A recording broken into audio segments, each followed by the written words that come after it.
Hey kids, it's Thursday. You know what that means. Aww. That's right, it's time for another Just Another Fanboy Classic episode. This week, we have episode number 23, which was originally released on Wednesday, January the 31st, 2007. And in this episode, I debut a new character. But first, before we get into that, here's a little something you need to listen to. Almost 16 years ago, an average yet super awesome fanboy sat down in front of a crappy little microphone and recorded a really bad podcast episode. That fanboy? Well, surprise, surprise, that was me. The podcast was Just Another Fanboy, and the first episode posted on August 8, 2006, and I continued making episodes until I hung up the mic for good after publishing episode 131 on May 16th, 2009. Then, 10 years later, on August 29th, 2019, I came out of retirement and launched Volume 2 of Just Another Fanboy, which means we got 2 anniversaries to celebrate, folks. On Monday, August the 8th, we're going to celebrate Just Another Fanboy turning 16.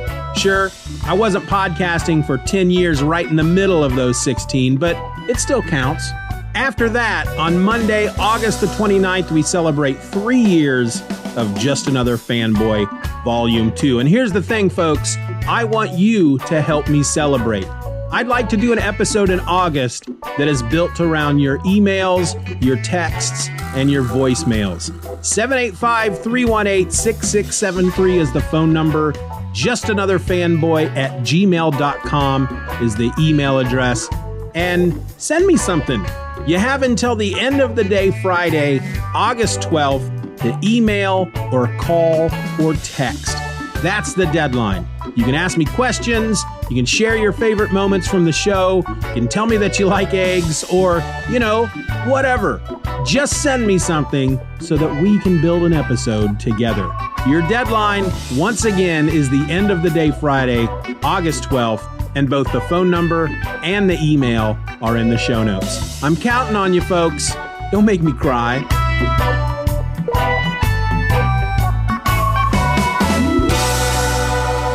All right, enough of that. Time to journey backwards to the year 2007. You're listening to Just Another Fanboy, the podcast that wants to challenge all the other podcasts to a fight after school. Just Another Fanboy is a Lynx Broadcasting production. Lynx like the cat. Just like a comic book! Just like a comic book! Just like a comic book! Just like a comic book! Welcome to episode number 23 of Just Another Fanboy. This episode was recorded on Tuesday, January 30th, 2007, and that's pretty much it. I'm your host, Steven, and hey, we've added somebody new to the show. Ladies and gentlemen, I want to introduce to you the new voice of Just Another Fanboy, Deliberate Jones. Say hello. Oh, hello. Hi. Oh, where am I? It's right. Okay, it's right here. Right there. Hi, everybody. I'm Deliberate Jones. Hi. And I'm. Hello. We're right here. Is it on? Hello. Don't tap. Don't tap on the mic. Okay. Don't sorry. Don't tap on the mic. Hi, Deliberate Jones, everybody. Hi. Deliberate Hi. is actually here auditioning. Hi, what? I should probably auditioning. I should probably say that right up front. Yeah. Audition. I didn't know I was auditioning. Yes. I didn't know I was. I didn't know I was auditioning. I explained that to you. you. To be part of the show. I'm just really excited to be here, and I want to thank everybody. Well, I'm glad. And Steven called me, and he wanted me to come down and audition, and I'm here to audition. I didn't know I was auditioning. I thought I was here to do my stuff, and I'm quiet. here. And what? Please, zip it. Okay, I'm sorry. Okay, so it's okay. It's okay. He's a little excited. Deliberate and I actually grew up together, so I'm happy that he's here. Well, thank you. Thanks for coming down. Hey, you called, and that's what friends are for. And I'm here to. I'm ready to go. I got my script in front of me. I understand you want to say some stuff about some iTunes reviews and stuff. So I got my show notes here. I'm ready to go. I'm ready to. Okay, come on. What? Okay. It's your show, man. It's your show. It's your show, man. Okay. It's my show. Okay, it's all right. He's a little excited. Basically, the reason D is here is because I wanted to add an extra voice whenever emails are read or a quote is read by someone within the comic book industry. D himself will be providing that voice. And yes, I do want to say a couple things about iTunes. I haven't been able to be on the net lately. I don't have iTunes at home, but I've actually been able to jump onto iTunes recently and download some podcasts. And I've listened to an episode or two from Around Comics and the Bullpen Bulletins. And I'm glad to be back listening to them. But one thing I did notice when I was on iTunes is that the show's actually been reviewed 3 times.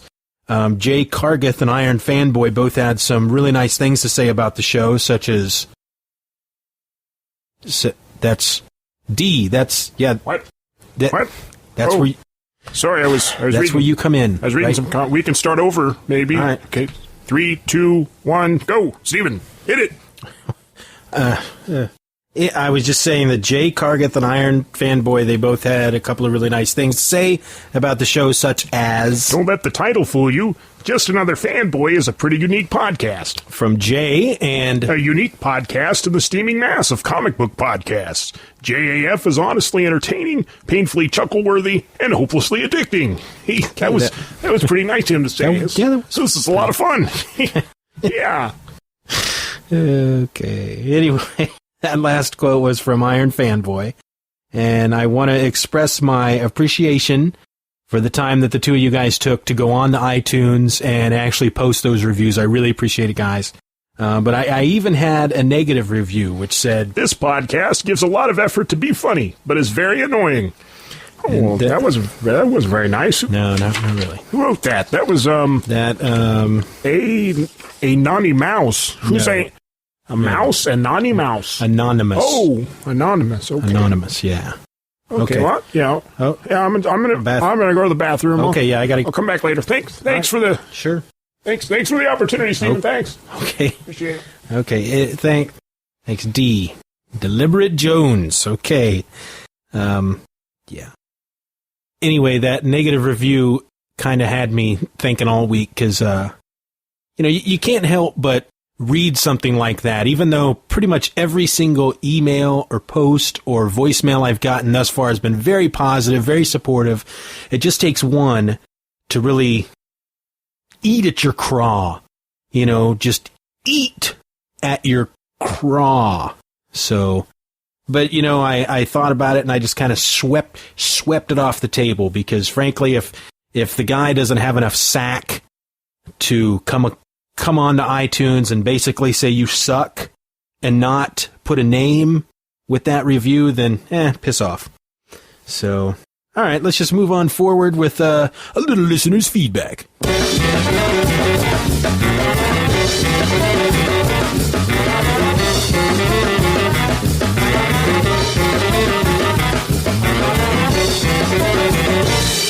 Hey, Steven, it's Justin from the Ron Comics Forum, also known as Wookie. Just gonna let you know, I was catching up on some of the last episodes. I've been missing those because the weather down here has been a little horrible and I haven't been able to get online too much. Just gonna let you know that Norman, Oklahoma's rant on people calling in and, having the different problems, and that also applies to some of the retail business I do. My big problem is people who ask me how to use a product when it has directions on the back and they don't want to read it for themselves. Anyways, love the show. Still going to be listening to it. Hopefully I won't miss so many episodes in a row anymore. But good stuff. Keep it up, and maybe I'll call you in again later. Talk to you later. Oh, by the way, I like eggs. Bye. Kawawookie. Thank you, Justin, for sending in that voicemail. I always enjoy getting the voicemails. And speaking of weather, good golly, it's been cold in Kansas. I think it was like 0 today with a wind chill of like negative 73. So breaks at work today have not been very delightful. But thanks, Justin, for writing in. Justin, as he said, is from the Around Comics forum. I got to get back there to Around Comics because I miss those guys. So, All right, so that's all the feedback I got this week, so I guess let's move on to news and information you could have easily gotten for yourself with just a little effort. This week's news and information you could have easily gotten for yourself with just a little effort is brought to you by the Just Another Fanboy podcast, the podcast that prides itself on smelling like cheese. My name is Lawrence Bean, and I've been listening to Just Another Fanboy for nigh on 6 to 3 years now. And I think that Stephen Orr, he's a fine young boy, and I just wish more people would download and listen to his podcast like I do every single week. 'Cause that's where I go to get all my news and my information on the latest happenings in Superman and Batman and all those comic books that I like to read. So listen to Just Another Fanboy and just plug your nose, 'cause it does smell like cheese. Thank you. The Just Another Fanboy podcast. Listen to it, because, well, it's just all right. DC Comics joins the excitement of Free Comic Book Day 2007 with 2 titles, Justice League of America #0 and The Legion of Superheroes in the 31st Century #1. The Legion of Superheroes in the 31st Century #1, DC's gold-level title for this year, is an all-new, all-ages Johnny DC series spinning out of the smash hit animated series on Kids WB on the CW. In this debut issue, the Legion travels back in time for reinforcement to stop the Fatal Five from destroying Metropolis, because this looks like a job for Clark Kent. Can 6 teenagers from the future help a mild-mannered teenager become the Man of Steel, or will the Fatal Five determine his destiny before it's even begun? The Legion of Superheroes in the 31st Century #1 is a 32-page comic book written by Jay Torres, with art by China Clugston Flores and a cover by Steve Huey. DC's silver-level title is Justice League of America #0. Best-selling author Brad Meltzer broke the JLA down in the top-selling, critically acclaimed Identity Crisis, and now he puts all the pieces back together again.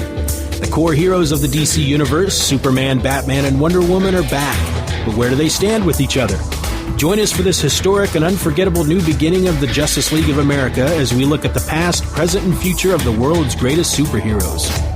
Justice League of America #0 is written by Brad Meltzer, with art by Eric Wright, Dick Giordano, Tony Harris, George Perez, J.H. Williams III, Luke McDonnell, Paul Neary, Gene Ha, Rags Morales, Ethan Van Sciver, Kevin Maguire, Adam Kubert, Dan Jurgens and Kevin Nolan, Jim Lee, Howard Porter and Dexter Vines, Andy Kubert and Jesse Delperdang, Phil Jimenez and Andy Lanning, and Ed Benes and Sandra Hope, and a cover by Michael Turner. Both of these titles are solicited in the February previews. Following the model it established with Red Sonja #0, Dynamite Entertainment will release Painkiller Jane #0 this spring, laying the groundwork for a new ongoing series. The new issue, featuring a story by Joe Quesada and Jimmy Palmiotti, with art by Lee Moder, will carry a 25-cent cover price and will hit stores in early April, in time for both the debut of the new Painkiller Jane ongoing series on Sci-Fi, as well as Free Comic Book Day, May 5th. Painkiller Jane #0 will lead into the new series and introduce a new character. Issue #1 of the new series is due in stores in May. With the first several issues of Fell sold out and Warren Ellis's crime drama continuing to attract buzz following multiple printings of each issue, Image Comics has announced that a trade paperback collecting Fell #1 through 8 will hit bookshelves in April. Written by Warren Ellis with art by Ben Templesmith, Fell has received widespread critical acclaim since its launch, attracting some of the most glowing reviews of 2006. A sales juggernaut, Fell continues to sell out issue after issue, printing after printing, despite rising initial orders and an ongoing commitment to keep each issue in stock via new printings. Now, Image is taking the phenomenon to the graphic novel shelf by collecting the first 8 issues of the Eisner-nominated series into a single volume, Fell Volume 1, Feral City Trade Paperback. Fell chronicles the life of Detective Richard Fell, a big city detective transferred over the bridge to Snowtown, a feral district whose police investigations department numbers 3.5 people. One detective has no legs. Dumped in this collapsing urban thrash zone, Fell is starting all over again, and his ongoing story delivers visceral morality tales from the periphery of city life. In a place where nothing seems to make any sense, Detective Fell clings to the one thing he knows to be true. Everybody's hiding something. Inspired by seemingly disparate influences such as stage plays and Will Eisner's new strip The Spirit, Ellis and Templesmith's carefully crafted masterpiece is a dark and dense story unlike anything else on the rack. Creator and writer of such successful graphic novel series as Transmetropolitan, Planetary, The Authority, and Desolation Jones, Ellis is in his element on Fell, and Templesmith, best known for his work on modern horror classic 30 Days of Night, has proven himself an inspired co-conspirator for what many are describing as one of Ellis's finest series to date. Fell Volume 1, Feral City, a 152-page trade paperback with a cover price of $14.99, is available in the March issue of Diamond Previews, with an in-store date of April 14th. In a licensing agreement with Warner Brothers Pictures, McFarlane Toys announces plans to make a line of action figures based on the classic 1966 animated movie How the Grinch Stole Christmas. Written by legendary children's author Dr. Seuss, Grinch has been delighting people of all ages for more than 40 years. It's the story of an anti-Santa with a heart 2 sizes too small who tries and fails to stop Christmas in Whoville. McFarlane Toys' first series of How the Grinch Stole Christmas figures will be available in 3 and 6-inch scale of the following fan-favorite scenes. 2 sizes too small, the Grinch standing with hands on hips wearing an evil grin. You're a mean one, Mr. Grinch. The Grinch stealing stockings from the mantle of a Whoville fireplace. All I need is a reindeer. The Grinch tying antlers on his dog Max's head. Cindy Lou Who, everyone's favorite Who. And Mount Crumpet box set, The Grinch and Max with Sleigh. These figures will include play-action features and are scheduled to reach stores in October. And on DVD this week, nothing. Nothing at all. Well, at least nothing that I want to put in my Netflix queue, so I'm saying nothing. So that was this week's news and information you could have easily gotten for yourself with just a little effort. And now my comic book picks of the week.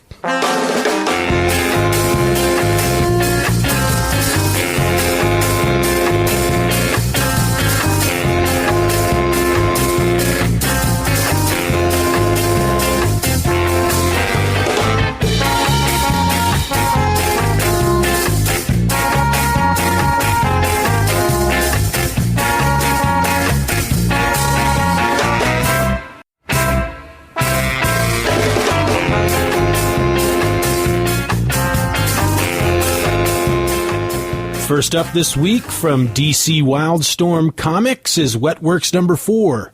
This is part 1 of I'll Break You First, written by Mike Carey, with art by Will Spertasio and inks by Richard Friend, Peter Guzman, and Sandra Hope. Wendy Broom is on colors, Phil Balsbot is the letterer, Christy Quinn is the associate editor, and Scott Dunbier is the editor. Dane and Mother One have traveled to a parallel Earth with Ash, only not the cool Ash from Army of Darkness. This is a world much like our own, except that the vampires have pretty much taken over, and the werewolves and humans have banded together to bring them down. Dane and Mother One are there to learn about Vaskar, the vicious vampire who's been visiting their Earth, killing and all that other evil type stuff that vampires do. You know what, I'm just going to kind of end it there because, frankly, I didn't care for the book all that much. This is a title I'm definitely dropping out of my box. You know, when they relaunched the whole Wildstorm universe, I was pretty excited because Wetworks is one of those books I got way back in the day, and I was excited about this book. But, you know, frankly, after 4 issues, I just don't really care. So, Wetworks number 4, I can't recommend it. Next, from Marvel Comics, we have Onslaught Reborn number 2. This issue is entitled Born to Die, and it's written by Jeff Loeb with art by Rob Liefeld. Matt Yackey is the colorist, Comic Craft is on letterers, Brad Johansson is credited for production, and John Barber is the editor. In issue number 2, Franklin Richards has fled from Onslaught by running away to the Heroes Reborn world and seeks the assistance of the Avengers. There's not really a lot happening in this issue, just Some fight scenes galore and a bunch of people jumping around in great Rob Liefeld style. Just a lot of talking, some action. And frankly, I was kind of surprised that I am sort of enjoying the Onslaught Reborn launch here, even though it is by Rob Liefeld. But it is written by Jeff Loeb, and Liefeld's art isn't all that bad. It's Liefeld, and I was a Liefeld fan back in the day, so I'm enjoying it. I recommend it. If you like a bunch of people leaping around and striking teeth-gritting poses and giant pecs and great big guns and useless pouches all over the place and you like big fun, then you're probably going to like Onslaught Reborn. So I would recommend it, but there's a lot of Liefeld haters out there. There's a lot of people that aren't picking up this book simply because Liefeld's on it. I think that's a shame because I think it is a pretty decent series so far, and I'm looking forward to the end of it. Onslaught Reborn number 2. Check it out.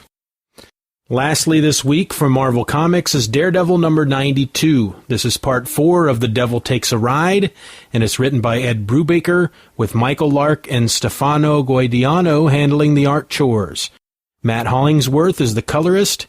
VC's Corey Petit is the letterer. Alejandro Arbano is the assistant editor, and Warren Simmons is the editor.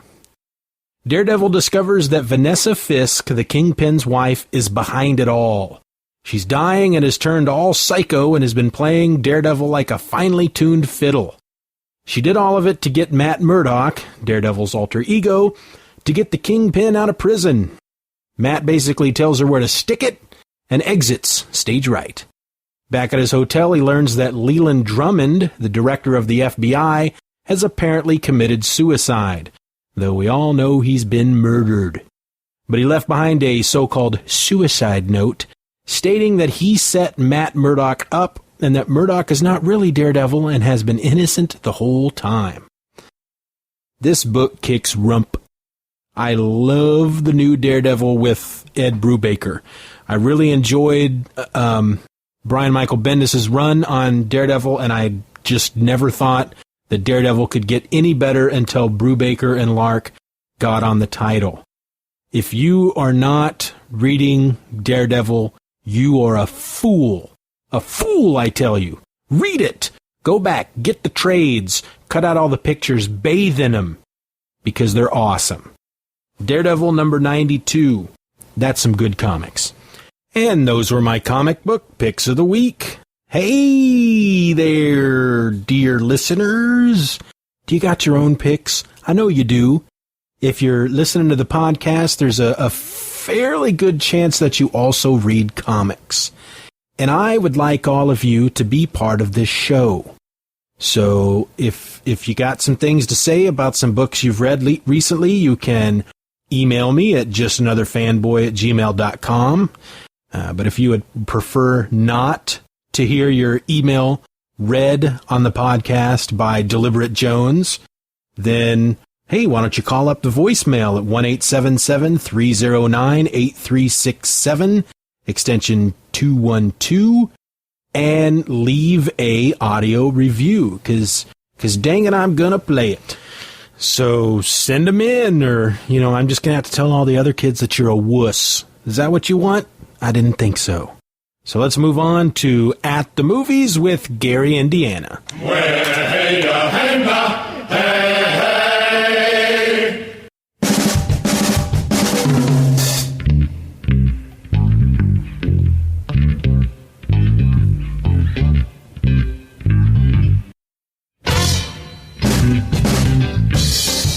Howdy, y'all.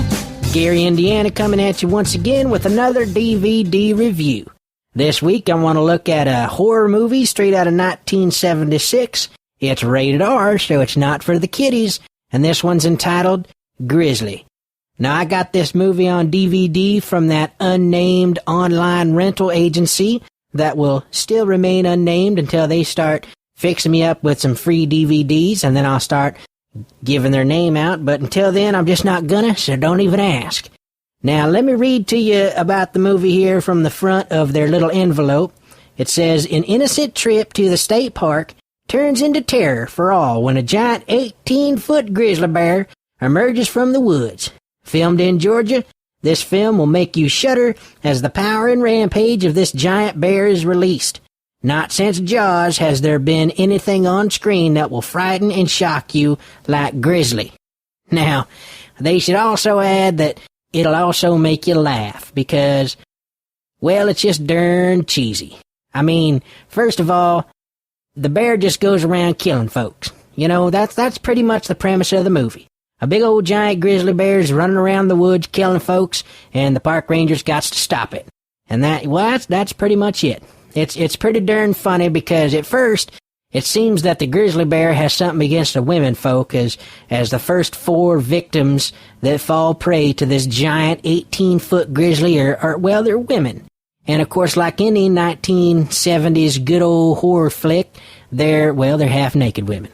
And for example, one of the park rangers is a very attractive-looking female.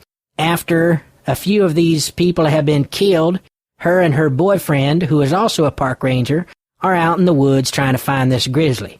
And of course, like any good star of a horror movie, they decide to split up. The feller is going to go off into the woods to look for this bear, while the woman decides she's going to soak her feet in the river. But of course, you can't soak your feet in the river without stripping down to your underwear. And of course, when this happens, the grizzly bear attacks, and blood flies out everywhere and rushes into the river and turns it red. If you're a fan of cheesy horror movies, I would recommend Grizzly, because it was a laugh a minute. So, Grizzly, 1976. Check it out. Thank you. And now for 30 seconds of nonsense. When I was a young boy, I rode the back of a giant turtle to the moon to try and get some of this green cheese everybody's talking about. One thing I learned about being on the moon, though, is, there's a lot of goblins running around, and these goblins like to wear polo vests and play canasta until the wee hours of the night. Well, one of these nights I was playing canasta with these goblins, and, one of them grabbed my shirt and told me I was a wussy boy, and I really didn't appreciate that much, so I took that goblin and I punched it in the nose. And then 30 Seconds of Nonsense is brought to you by the Just Another Fanboy podcast, where our trash is, it's just trash. And now for everyone's favorite segment, The View from Norman, Oklahoma, in which our resident bitter old fanboy pisses and moans about the state of the comic book industry, or just about anything that generally pisses him off. Ladies and gentlemen, Norman, Oklahoma.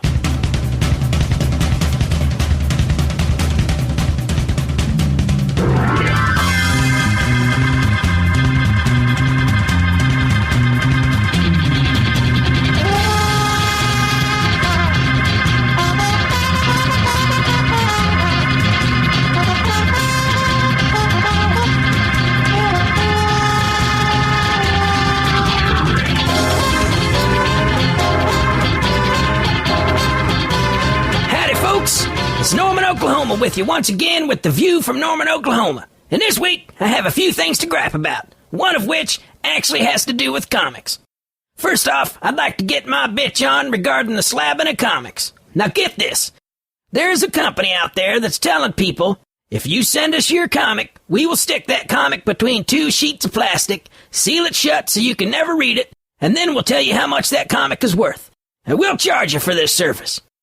These people actually have the gall to try to tell you what your comic is worth. It seems to me that comics are only worth what someone is willing to pay for them. But these people are saying, no, sir. We know how much the dang thing is worth, and we're going to tell you for a small fee. And what's more infuriating is that the price that these evil little gremlins put on your comics is actually more than what they say your comic is actually worth if you didn't pay for their service. For example, you may have an issue of Amazing Spider-Man that, on its own in near-mint condition, is worth about $200 according to the latest price guides. However, if you charge these demonic slabbers to rate this particular issue and seal it away forever from folks who might actually want to read it, they will probably tell you it's worth about $2,000. Now that just don't make a lick of sense to me.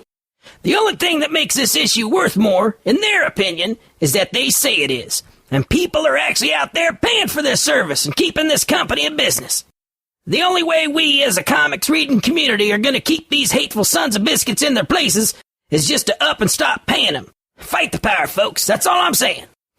Next on the agenda is this new policy over at DC Comics that states that if they have a character that is well loved by folks like us who read their comics, well, they're gonna up and kill him off.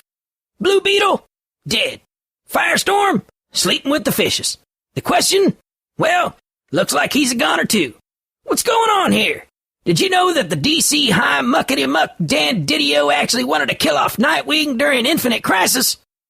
Now, I know that there are folks out there, Steven being one of them, that just don't give a rat's behind that these characters are being killed off right and left.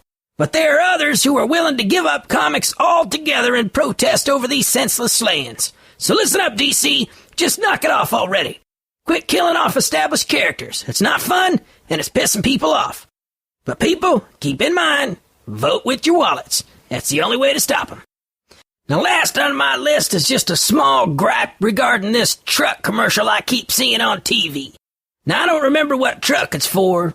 I can't remember if it's Ford or GMC or Toyota, but it don't matter. But in this commercial, you got these two guys sitting inside this truck, and they're eating. And the front of the truck, well, the entire truck is covered in mud, because they've been out mudding. And these two boys are sitting in their truck, and they're eating, and one of them is sitting there with his soda, and he goes to stick it on the dash, and the driver gives him this look. And then he picks up that cup, and he puts a coaster underneath it, because the whole point of the commercial is to show that as nice as the truck is on the outside, well, the interiors are pretty nice, too.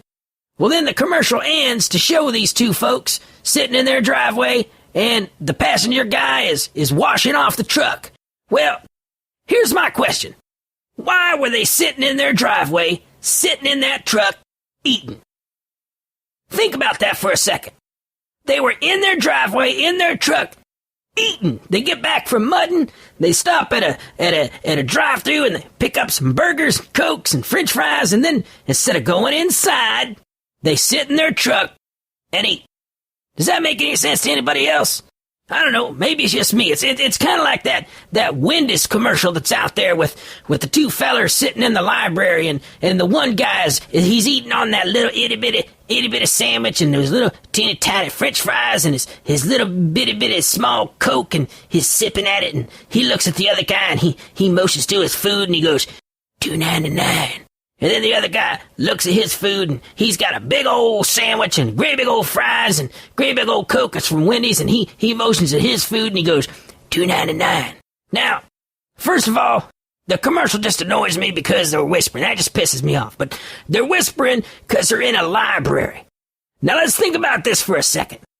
Who goes to a library with a Coke and a French fries and a big old burger and eats? What kind of library lets you come in there and eat? It just don't make any sense to me. It burns me deep inside because it just don't make a lick of sense. It just makes me want to go out and strangle an otter or something. You know, I want to take an otter, put it in a headlock, and give it a nice choke. Okay, move along. Move along. You're all done. Move along. Norman, Oklahoma, ladies and gentlemen, strangling otters and coming to a theater near you. So, okay, before we move on to bloopers, I just want to remind everybody that episode number 25 is just around the corner. And I want to do something a little special. I just don't know what that is, so I could really use your input. Give me some ideas. Should I do like a best of? Should I throw some best of clips in there? If so, what would you like to hear? Is there anything from previous episodes you feel I should stick in? Just give me your thoughts. Email me at justanotherfanboy@gmail.com. You can send in a voicemail at 1-877-309-8367, extension 212. Tell me what you think I should do, 'cause I'm lost. Even if you want to, here's what I'd like, okay? If you can't come up with any ideas of what to do for episode 25, call in the voice line, 1-877-309-8367, extension 212, and just wish us a happy 25th.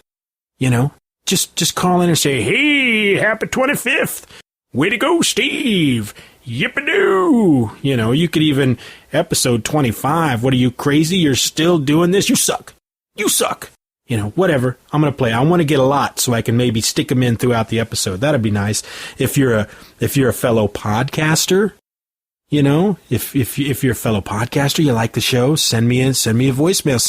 Send me an audio clip on the audio tip. Just another fanboy at gmail.com. That's what I'm saying, yo. All right, let's do some bloopers. Justice League number. I love it. Jim Lee, Howard Porter. Man, Howard Porter. Who is that guy? Dynamite Entertainment will release Plane. Man, the news is sucking. They did this little thing that, I don't know what I thought I'd do. You got an episode. And so our episode ends. The theme song for the show is Comic Book by the Super Spies. Find it and information about the band at garageband.com. The rest of the music from this week's episode comes from the Pod Show Podsafe Music Network at music.podshow.com. So until next week, I'm Steven, and I'm just another fanboy.